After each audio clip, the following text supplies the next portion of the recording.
Namaskar friends, me CA Abhishek Jain. Today we are going to discuss a very important aspect that has been announced on 30th August 2020. जब बात करने वाले थे honourable PM tax transparency पे, और उन्होंने बताया भी किस तरीके से टैक्स प्रोसेस पूरा ट्रांसपेरेंट होने वाला है, ऑनेस्ट टैक्स पेयर्स की he has talked about. And simultaneously जो मिनिस्ट्री ऑफ फाइनेंस है उन्होंने भी ट्वीट किया, और वो ट्वीट जो अनाउंसमेंट था हमारे ऑनरेबल पीएम सर से, उससे ज़्यादा टैक्स ट्रांसपेरेंसी रखता है, because that tweets talk about widening of the tax base. हम बिल्कुल बात करने वाले हैं कि अब डिपार्टमेंट इस तरीके के मेज़र, इस तरीके के जो क्राइटेरिया है लेके आने वाला है कि जिससे टैक्स बेस बढ़ने वाला है। हम बात करने वाले हैं कुछ ऐसे अनाउंसमेंट किए, कुछ ऐसे पॉइंट्स बताए मिनिस्ट्री ऑफ फाइनेंस से, जो कि अब टैक्स पेयर एक नॉर्मल एसएससी के स्टेटमेंट ऑफ फाइनेंशियल ट्रांजैक्शन में रिकॉर्ड होने वाले हैं। Statement of financial transaction SFT जिसे हम कहते हैं कि कोई भी ऐसा हाई वैल्यू ट्रांजैक्शन अगर एसएससी करता है तो उसका रिपोर्ट वो पर्टिकुलर एंटिटी करती है, चाहे वो बैंक हो चाहे रजिस्ट्रार हो, और वो गवर्नमेंट को बताती है। इन हाई वैल्यू ट्रांजैक्शन पे मैंने अर्लियर वीडियो भी बनाया, आप आई बटन पे देख भी सकते हैं कि इन ट्रांजैक्शन के अलावा जो मैंने डिस्कस किए मेरे अर्लियर वीडियो में, कुछ और ट्रांजैक्शन ऐड किए गए जो मिनिस्ट्री ऑफ फाइनेंस ने अपने ट्वीट में ट्वीट किया। हम उन्हीं की बात करने वाले हैं क्योंकि उनसे टैक्स बेस बहुत वाइड होने वाला है। हम बात करते हैं पहले पॉइंट की। अगर बड़ा ये पॉइंट सबसे ज़्यादा इम्पेक्ट करने वाला है, होता क्या हम देखते हैं कि ट्यूशन फीस, एजुकेशनल फ़ीस पे कर दी जाती है और एसएससी रिटर्न भी नहीं भरता। तो यहाँ बात की गई, अगर कोई एजुकेशन फ़ीस पे करता है या डोनेशन पे करता है 1 लाख रुपए से ज़्यादा, तो वो स्कूल वो डोनेशन जिस ऑर्गेनाइजेशन को दिया गया है वो एसएफटी में रिपोर्ट करेगा, डिपार्टमेंट के पास जाएगा।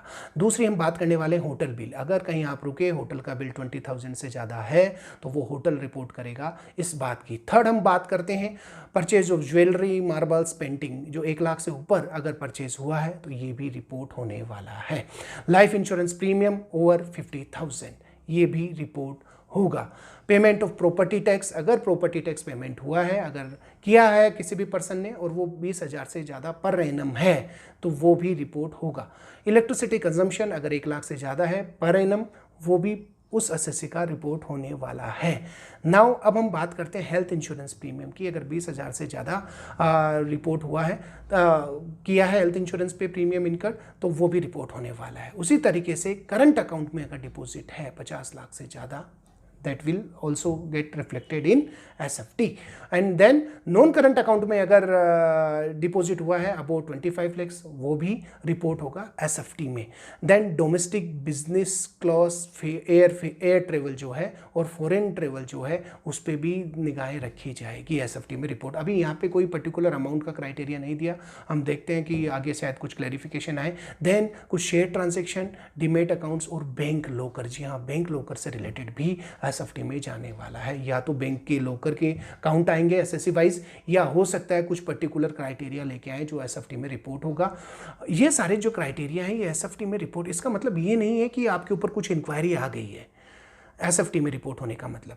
इसका मतलब ये है कि ये वॉलंटरी जब एसएफटी में आएंगे तो आपके जो 26 एएस का स्टेटमेंट है, अब 26 एएस बहुत वाइड हो गया। अर्लियर केवल टीडीएस की इंफॉर्मेशन आती थी, अब टीडीएस के अलावा काफ़ी इंफॉर्मेशन आएगी। आप देखिए जो बदला हुआ 26 एएस है उसका भी मैंने एक वीडियो अर्लियर बनाया, आप आई बटन पे देख सकते हैं। उस आई बटन पे सारी चीज़ें हैं कि 26 एएस क्या क्या कवर करता है। तो उस 26 एएस में ये सारी इंफॉर्मेशन कवर होगी, आपके पास होगी, एसएससी के पास होगी, और वो वॉलेंट्री देख सकता है अरे मेरे कौन से ट्रांजेक्शन रिपोर्टेबल है, क्या मेरे को रिटर्न भरना है, तो आपको रिटर्न भरना रहेगा, फिर आप मना नहीं कर सकते। इससे टैक्स बेस भी बढ़ने वाला है।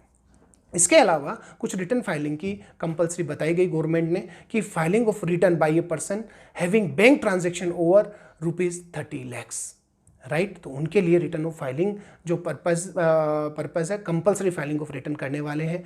एंड देन रेंट अगर कोई 40,000 पर मंथ के हिसाब से पे करता है तो वो भी रिटर्न फाइल करेगा। और ऑल प्रोफेशनल और बिजनेस जो हैविंग है टर्नओवर 50 लाख से ऊपर, उनको भी कंपलसरी रिटर्न फाइल करनी है। ऐसा नहीं है कोई इंडिविजुअल है टैक्सेबल इनकम नहीं है तो वो रिटर्न फाइल नहीं करनी, जो अर्लियर था। अब 50 लाख से ऊपर अगर टर्नओवर है रिटर्न फाइल करनी रहेगी। तो फ्रेंड्स, इस तरीके से ये सारे ट्रांजेक्शन इन SFT के through, statement of financial transaction के थ्रू आपके 26A में आएंगे, आपके पास सामने रिफ्लेक्टेड रहेंगे। हर 3 महीने में ये भी प्रोविजन है, SFT से रिलेटेड ट्रांजेक्शन जो है हर 3 महीने में वहाँ पहुँचेंगे और वहाँ पहुँचने के बाद हर 3 महीने में ऑटोमेटिक रिफ्लेक्टेड होंगे। एनुअल इंतजार करने की जरूरत नहीं है।